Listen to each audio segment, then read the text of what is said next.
बिस्मिल्लाहिर्रहमानिर्रहीम। आज हम छपाकी के बारे में बात करेंगे। इसको तरफड़ भी कहते हैं और अर्टिकेरिया भी कहते हैं। तो ये क्यों हो जाता है, इसके असल असबाब क्या हैं और इलाज की सूरत कैसे मुमकिन हो सकती है, आज इसके बारे में बात करेंगे।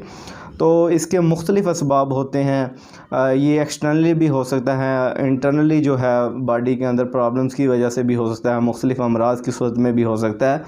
तो एक्सटर्नली ये है कि आलूदगी की वजह से हो सकता है, धुएं के जहरीले धुएं की वजह से हो सकता है, ज़्यादा धूप में की वजह से हो सकता है।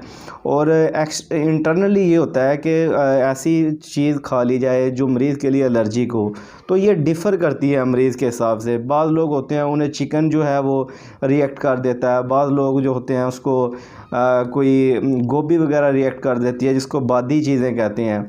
तो ऐसी सूरत के अंदर क्या होता है कि जो हमारा मुदाफ़ती निज़ाम है, इम्यूनिटी सिस्टम है, वो एक ऐसा जो है सब्सटेंस रिलीज़ करता है स्किन के अंदर, जिसको हिस्टामिन कहते हैं।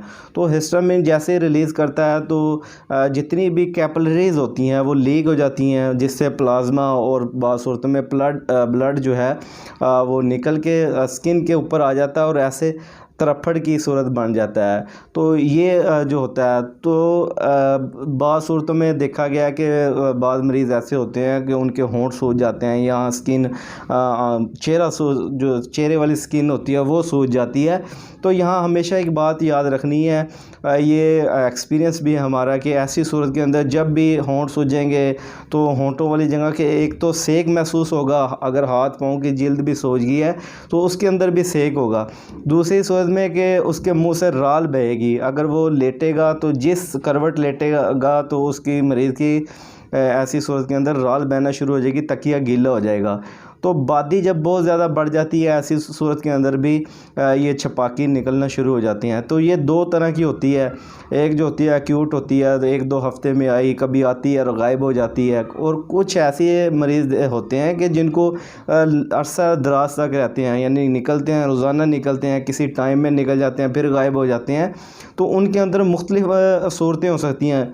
हो सकता है कि उनका खून जो है वो गाढ़ा हो, कोलेस्ट्रोल की वजह से हो सकता है। और हमारी बॉडी के अंदर जितने भी फासिद मादे होते हैं वो बज़रिया पेशाब खारिज होते हैं। गुर्दों की फ़िल्ट्रेशन मुतासर होने की वजह से भी तरफड़ जो है वो निकल सकते हैं। इसी तरह जो देखा गया है कि इसकी मुख्तलिफ़ ये काज होते हैं। तो जो भी सबब है, खाने पीने से ये ज़्यादातर हुआ करता है। तो मरीज़ जो होता है उसको वो पर्सनली वो ख़ुद जो है जज कर सकता है कि उसको किस चीज़ से वो एलर्जिक है। गोभी खाने से है, चिकन खाने से है, गोश्त खाने से हो जाती है, तो उस चीज़ को बिल्कुल रोक दिया जाए। तो बाज़ सूरतों में ये होता है कि जो बाइल है जो जिगर से पैदा होता है वो जब रुक जाता है, ऐसी सूरत में देखा गया है कि बॉडी के ऊपर जो है स्किन के ऊपर तरफड़ निकल जाती हैं, छपाकी हो जाती है, बहुत ज़्यादा शदीद ख़ारिश होती है, जलन होती है।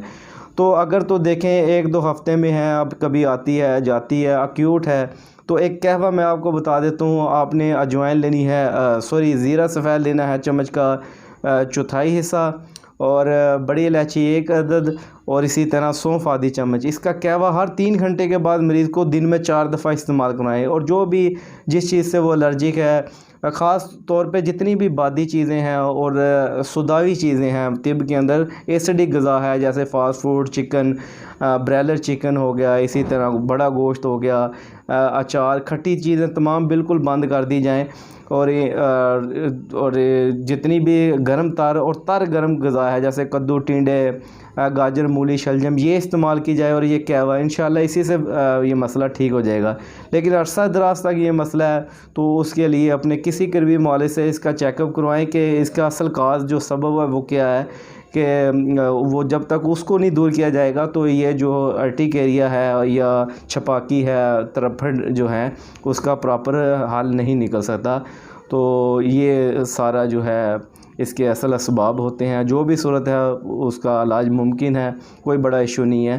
तो अगर आपने अभी तक मेरा चैनल सब्सक्राइब नहीं किया, काइंडली चैनल को सब्सक्राइब करें, साथ दी गई घंटी पे क्लिक कर दें, ताकि मेरी हर नई आने वाली वीडियो आपको नोटिफिकेशन में मिलती रहे।